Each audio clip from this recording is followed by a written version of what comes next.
Hello, I'm Monica Price and welcome to Cuppa TV. Today I'm joined by one of UK's leading mediums, ghost clearer and author, who has reached national acclaim and has appeared on television shows and writes for popular women's magazines. We welcome Sandrea Mosses.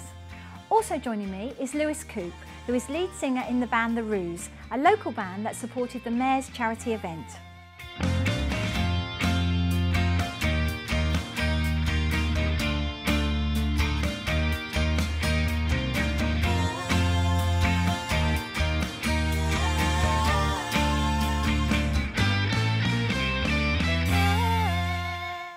Let's welcome my first guest, who's been a medium, ghost clearer and author. She tours the UK and Europe demonstrating as a medium. Let's welcome Sandrea Mosses. Hi Sandrea, very nice to see you and thank you for coming on to Cuppa TV. Hi Monica, and thank you for asking me. Very welcome. So Sandrea, tell us, medium, what does that actually mean? A medium is someone who actually connects to the other side. So it's speaking to loved ones rather than reading cards when I'm going to intuitively work out what the cards are saying to me. I will tune in and speak to, through my guides, I will speak to a loved one and just connecting the two worlds together. And how often do you have these guides come to you? Do they come to you all the time? Are they always there? They're always there if I speak to them. I suppose the saying is they're just a thought away. So if I want to speak to them, the guides will come and join me. But the rest of the time, I suppose they're off doing their own thing and I'm off doing mine. Now, when did you first discover that you had this gift? People used to ask me this, and I used to think, well, I don't really know. But when I look back and think about as a child, I used to get sent to bed at 7 o'clock, and I had a TV in my bedroom, but it was a wall. And I used to watch things on this wall, and of course you don't realise, you think everybody can do this, you know. I used to talk to people on this wall, and I used to see things on this wall, and I used to ask questions they used to show me on the wall, and it was only later then I thought, oh, perhaps that was a little strange. And I mean, when you were growing up, when did you sort of realise that you had something? Or you... I always knew. I was very intuitive, and I think one of my worst gifts was always knowing when people were not telling me the truth, always knowing when people didn't like me. So I had very strong intuition, but I didn't really start developing my gift until I was in my late 30s, and that's when I started to sit and develop it professionally. Well, I say professionally through the Spiritualist Church. Is that how you do it? That's how I started, yes, through the Spiritualist Church. And I mean, there's a lot of viewers that will be watching this, will be thinking, this is just a load of nonsense. How have you had that throughout your career as a medium? Yes, I think people, and people will vilify it all the time. You either relate to it or it don't.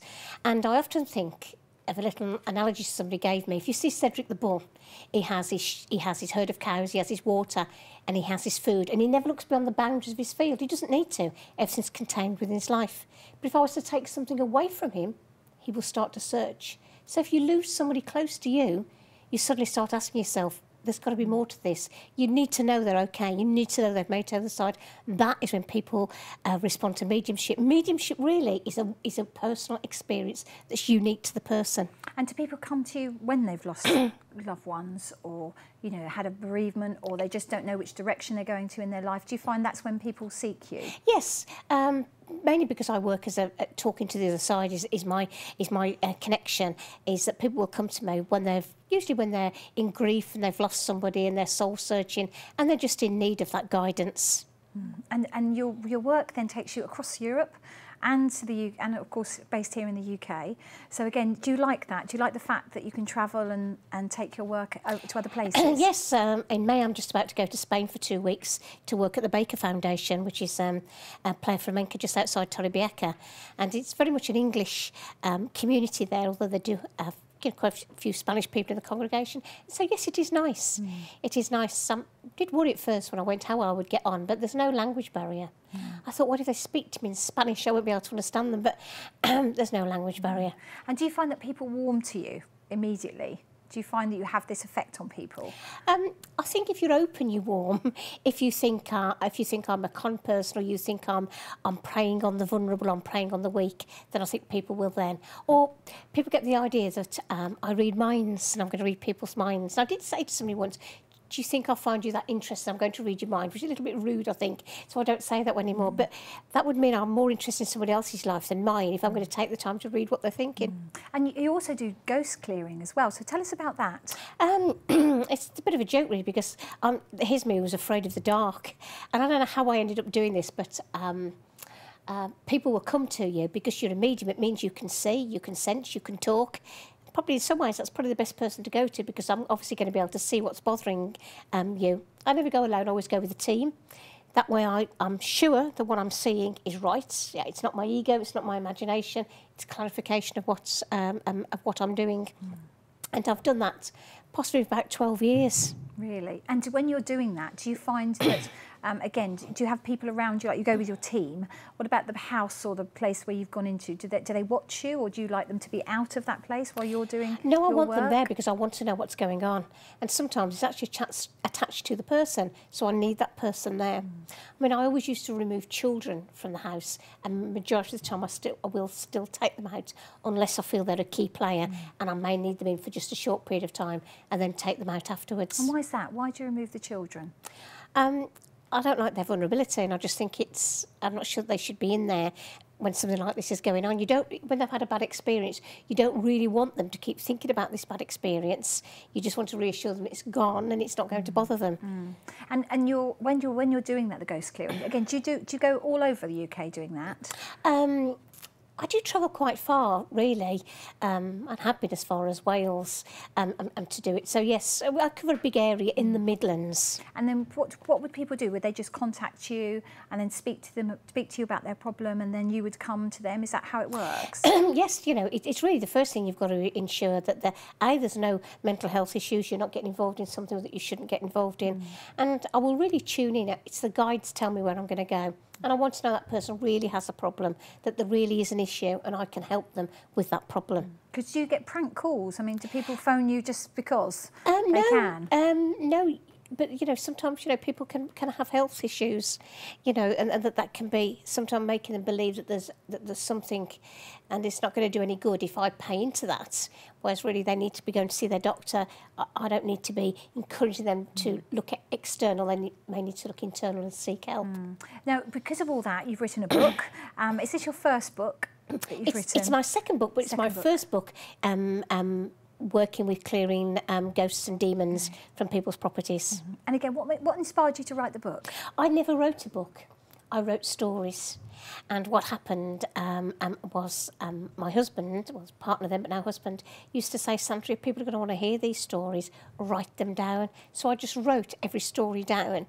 And it was the publisher, Llewellyn's, who put it together as the book in, slotting the chapters together in what stories have got similarities, like the psychic children one, and, whether it's the building or whether it's the person. So I just wrote the stories down. And then that way people could just relate to the stories or not, but it's an opportunity for them just to look at what you're doing. Yes. I mean, some of them are a little, I suppose, hair-raising, but the message there is very clear. Yes, this is bad. Some of the things that people are exposed to is terrifying. It's beyond your thoughts. You couldn't believe that somebody could be exposed to this, but help is at hand. You don't have to suffer this. Spiritualist church all over the place, your own church, C of A, and there's help is at hand. You don't have to suffer in silence. And does it disturb you, some of the things that you come across, Sandrea? You have to be very, very careful in ensuring that you're very well protected, and that afterwards you cleanse yourself, that you don't bring anything out of that property with you, that it doesn't attach to you. So you have to be very, very careful. That's why I would never go in alone. Going alone, I'm very powerful when four energies are joined together. I'm weak when I'm one person on my own. And would you say that's the normal thing, that somebody was ghost clearing? Would they do that? Would they tend to go in as a team? I'm not sure how other people work. It's just the way that that I was shown how to work in the first place by Val Smith, a brilliant medium from Stourbridge, that she showed me never to go in on your own. And then, through my work with the other side, is that they will tell me who I need to take with me, what strengths I'm going to need to do the clearing. Now, you work with the other television and radio as well, and you also write articles in women's magazines. Again, is that something you really like to do? Yes, I like to spread the word. Yes, I do enjoy spreading the word. I've just appeared in Fate and Fortune magazine. although I didn't write the article, I did 2 blind readings for them, and apparently I scored 20 out of 20, which was an incredibly high score. It's a perfect score, which I was rather pleased with. But yes, I do enjoy writing articles. I also write articles which I put on my websites, and really just to try and inform people and help people. And what do you say to the sceptics? You know, because as we've said, you know, the people do think this is just a load of nonsense. Well, how do you approach them? What do you say to them? I don't engage anymore, Monica. My ego would jump in then. You know, it's your truth and it's my truth, and I don't question your truth, so I don't question my truth. You know, because it's that's where you're at the moment. And if you've no need, you've not lost anybody, or you've no desire to talk to anybody over there, and you think that life, when you're dead, that's your set of beliefs. And these are my sets of beliefs, and you know, I'm okay with that. I don't engage anymore. I don't argue. You know, I know what I believe to be true. You know, we each have our own truth. I'm not here to convince people. You're where you're at that time, and those sets of values that you adopt to what suits you at that moment in time. Oh, that's lovely. Well, Sandrea, we've got to leave it there, I'm afraid, but thank you so much for joining me. Thank you. Thank you for inviting me. Thank you. That's it. We're going to take a quick break now, so come back and join us again after the break.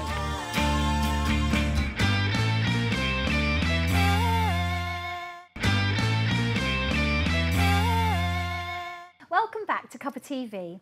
I'm now joined by the lead singer of a local band called The Ruse, who perform live at the Mayor's Civic event and will be performing live today with their acoustic version of Low Life. Welcome, Coupe. Lewis, thank you so much for joining me on Cuppa TV. It's all right, thanks for having me. Wonderful to see you. Obviously, the rest of your band aren't with you today. No. But lovely to have you. Thank you very much. So, Lewis, you're the lead singer, songwriter yes, of the band. So tell me a little bit about yourself. Well, I'm 18 and started the band about 2 years ago with my cousin Tom, who's now the drummer. Well, he is the drummer. He's always been the drummer. We've got Ralph, who's 15, and then Pete, who's 18, and yeah. So a young band. Yeah, we're quite young, yeah. But you know.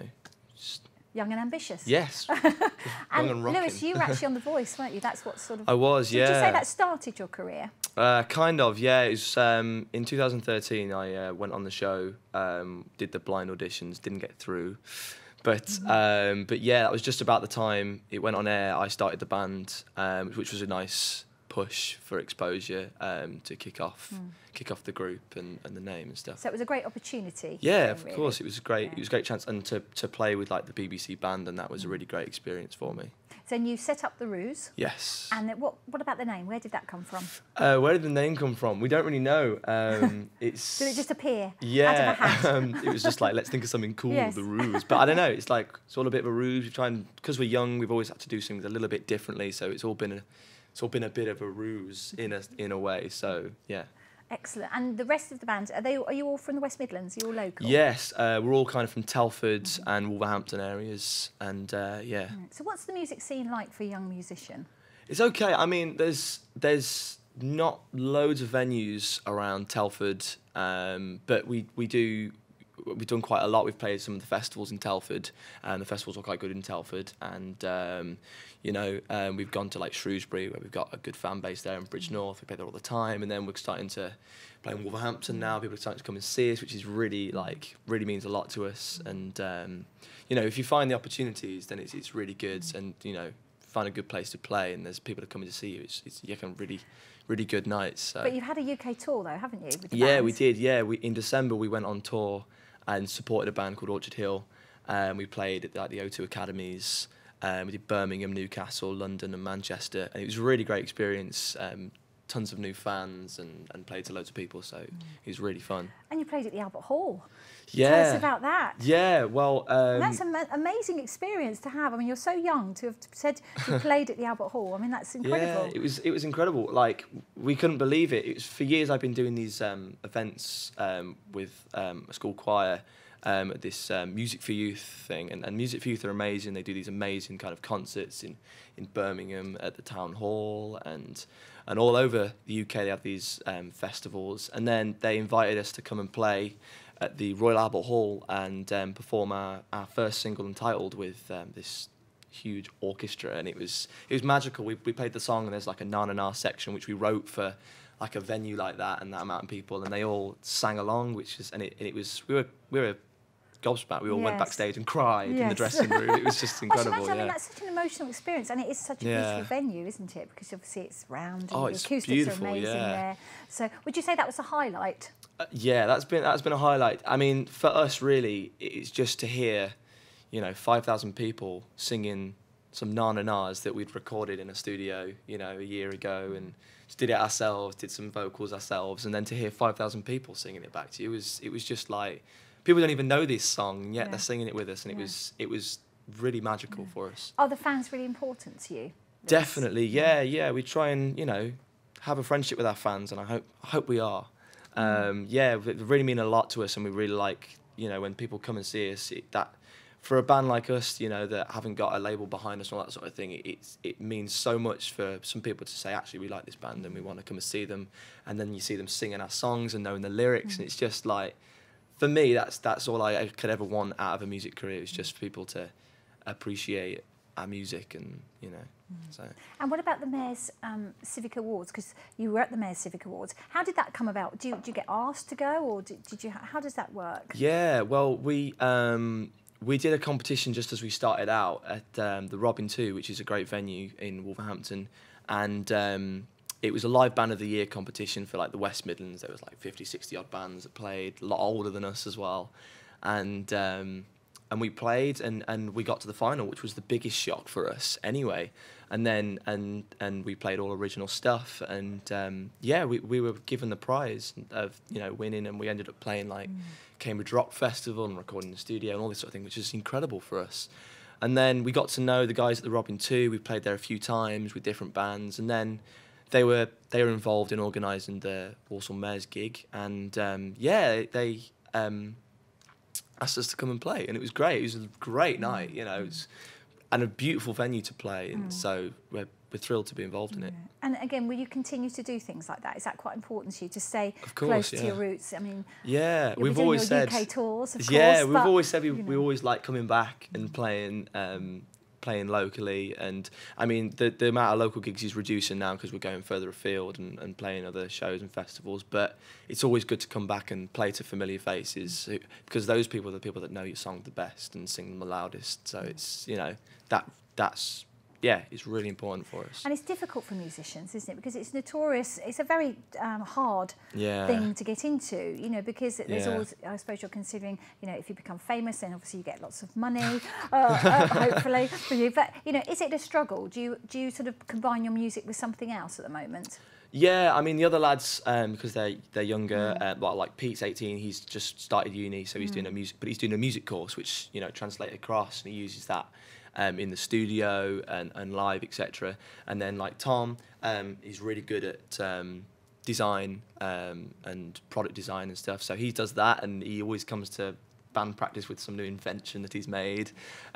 Ralph is just like obsessed with music, and he's obviously 15, so he's still in school, but we're all kind of obsessed with the band and the music, so we always think that's what we want to do, so let's put everything into it. The lads have obviously got their things, but the band is like number one for us, and that's all we do. That's all I do. Yeah. I'm out, so I do nothing. And where do you see your future? What would you like to do?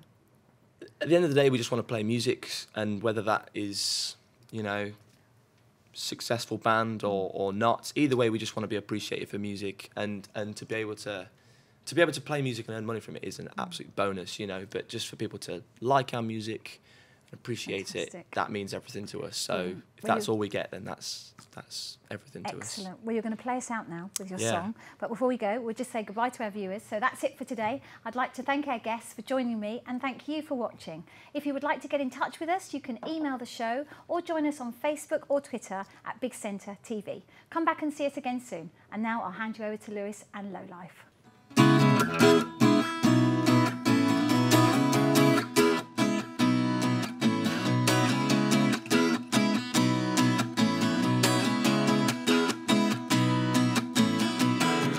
Never seen her write a simple little love song these days, 'cause the paint on the pages are the things that I've been cooking up in different ways. Send a message to the senator, don't break the pact that we know you made. Don't rely upon your messenger. You jump the gun, but everything is the same. You think it's funny, but you don't stare. You a low life like me. We're in the sun and basking in the shade. We're all in trouble, but we don't care. We've got our backs to the wall. You bought the light, but I was never paid.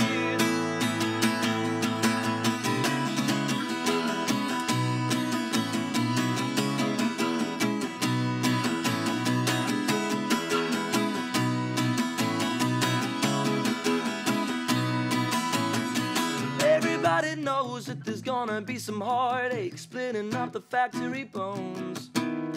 Everybody knows that there's gonna be a fight when the enemy comes asking for loans. Send a message to the president, break the wall and make your way inside. Toe the line and find the evidence that a soul has got a thing to hide. You think it's funny but you don't stare. You a low life like me. We're in the sun and basking in the shade. We're all in trouble but we don't care. Got our backs to the wall. You bought the light but I was never paid. We ain't here for war, no, no. Go believe an open door.